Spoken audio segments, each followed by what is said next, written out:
Hai semua, Assalamualaikum. Balik lagi di channel YouTube Andi Supriyadi. Lebaran belum lengkap tanpa kue tradisional yang satu ini. Bagaimana cara saya membentuknya seperti ini dan apa aja bahannya? Simak videonya sampai selesai ya. Terima kasih. Pertama, di sini saya siapkan 280 gram margarin, 60 gram gula halus. Ini gula pasir yang saya haluskan menggunakan blender ya teman-teman. Seperempat sendok teh garam dan setengah sendok teh vanili bubuk. Kemudian ini kita aduk sampai tercampur ya teman-teman. Di sini saya mengaduknya menggunakan spatula ya teman-teman. Kalau teman-teman mau pakai mixer boleh, tapi sebentar aja ya, hanya sampai tercampur aja. Karena kalau terlalu lama nanti kuenya bisa melebar ya. Hasilnya nggak bagus. Kemudian di sini saya tambahkan 2 butir kuning telur. Lalu kemudian ini diaduk lagi secara perlahan ya teman-teman sampai tercampur. Di sini saya mencampur semua bahannya sedikit-sedikit ya teman-teman, perlahan aja biar semuanya tercampur secara merata ya, biar mengaduknya nggak terlalu berat. Di sini saya tambahkan 27 gram keju cheddar yang diparut, 1 saset susu bubuk, boleh pakai Denkau atau merek apa aja. Kemudian ini diaduk lagi begini aja ya teman-teman, perlahan sedikit-sedikit agar mengaduknya tidak berat ya. Ini udah tercampur. Kemudian tambahkan 40 gram tepung maizena, diaduk lagi. Bagi teman-teman yang baru bergabung di channel ini, jangan lupa subscribe ya. Terima kasih. Oke, ini udah tercampur rata. Kemudian tambahkan tepung terigu protein rendah. Di sini saya menggunakannya 380 gram ya, tapi sedikit-sedikit ya, mencampurnya secara bertahap aja. Masukkan semuanya, kemudian ini diaduk rata sampai semuanya benar-benar tercampur rata. Oke, saya mau melanjutkan mengaduknya dengan tangan ya teman-teman, tapi saya pakai sarung tangan biar panas tangan saya tuh nggak langsung menyentuh adonan ya teman-teman, karena nanti hasil kuenya bisa kurang bagus. Oke, ini udah tercampur rata ya teman-teman. Konsistensi adonannya seperti ini, sudah bisa dibentuk. Oke, di sini udah saya siapkan selai nanas yang udah saya bulat-bulatkan. Ini saya bikin sendiri ya, dari 2 butir nanas. Kemudian saya pakai sendok plastik seperti ini ya, biar lebih mudah untuk membentuknya dan lebih cepat ya teman-teman.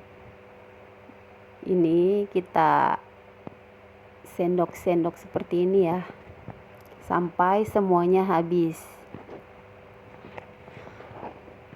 Oke, udah selesai.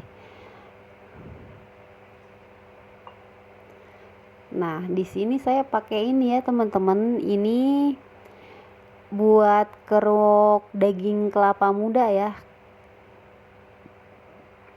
Pisau buah ya. Di bawahnya tuh bulat ya buat iris kalau bikin koktail gitu ya, teman-teman. Nah, ini bentuk kerangnya dari sini ya, teman-teman. Perhatikan ya cara saya membentuknya. Kayak gini ya teman-teman, tuh jadi bentuknya kerang. Teman-teman boleh membentuknya sesuai selera ya teman-teman. Udah tahu kan teman-teman apa ini? Ini jadinya namanya apa ya? Nastar kerang ya. Karena bentuknya kerang. Untuk bentuk sesuai selera ya teman-teman. Saya pengen yang beda aja, jadi saya pakai ini. Kayak gini aja, gampang banget, hanya butuh kesabaran. Apapun yang kita bikin sendiri itu harus sabar dan enjoy aja ngerjainnya, biar semuanya nggak terasa berat ya teman-teman, biar nggak beban.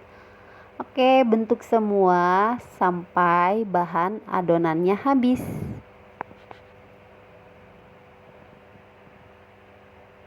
Kalau teman-teman mau bikin kue nastar dengan selai yang dibuat sendiri, kalau saya sih 1 hari atau beberapa hari sebelumnya saya udah bikin selainya dan saya bulat-bulatkan ya, jadi nggak berat. Bikin nastar yang dicetak itu ya lumayan ya, apalagi kalau misalkan dalam 1 hari itu bikin selainya terus bikin nastarnya, itu lumayan lama ya, makan proses lama. Oke, ini yang belum dibentuk ditutup ya adonannya biar nggak kering, karena kalau kering nanti susah buat dibentuknya ya teman-teman. Di bagian tengahnya agak dibolongin, kemudian ditambal seperti ini. Adonan yang tadi udah kita sendok kita bagi dua. Nah, setelah nanasnya masuk baru ditutup ya,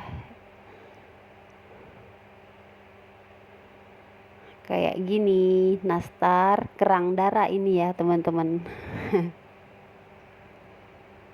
Tuh, ini rasanya enak banget loh, ngeprul. Oke, alhamdulillah ini udah saya bentuk semua ya teman-teman. Tinggal kita oles pakai 2 butir kuning telur yang saya campur dengan 2 sendok teh minyak goreng dan pewarna makanan. Kalau teman-teman pakai telur omega tidak perlu lagi menambahkan pewarna ya, karena warna telur omega itu udah cantik. Ini kita aduk rata, kemudian ini dioleskan ya teman-teman. Di sini saya mengoleskannya sebelum dimasukkan ke dalam oven, saya mengoleskannya 1 kali. Di sini saya nggak menambahkan keju parut ya teman-teman, biar motif kerangnya nggak ketutup. Oke, oles semua sampai selesai. Kemudian sebelum memanggangnya panaskan oven kira-kira 10-15 menit di suhu 180 derajat. Setelah suhu oven sudah stabil, kemudian ini kita panggang. Tuh lihat teman-teman, cantik kan, glowing, kuningnya pas ya. Saya tambahin 2-3 tetes gitu teman-teman pewarnanya. Tuh cantik kan teman-teman. Oke, langsung aja kita panggang ya. Oven udah panas. Di sini saya langsung mengovennya langsung 2 loyang ya teman-teman. Panggang selama 30 menit, api atas bawah, suhunya 180 derajat Celcius. Kemudian setelah 15 menit, posisi loyang ditukar ya teman-teman biar matangnya merata. Tada! Ini nastar kerangnya udah mateng. Alhamdulillah. Tuh lihat teman-teman, warna kuning telurnya cantik ya.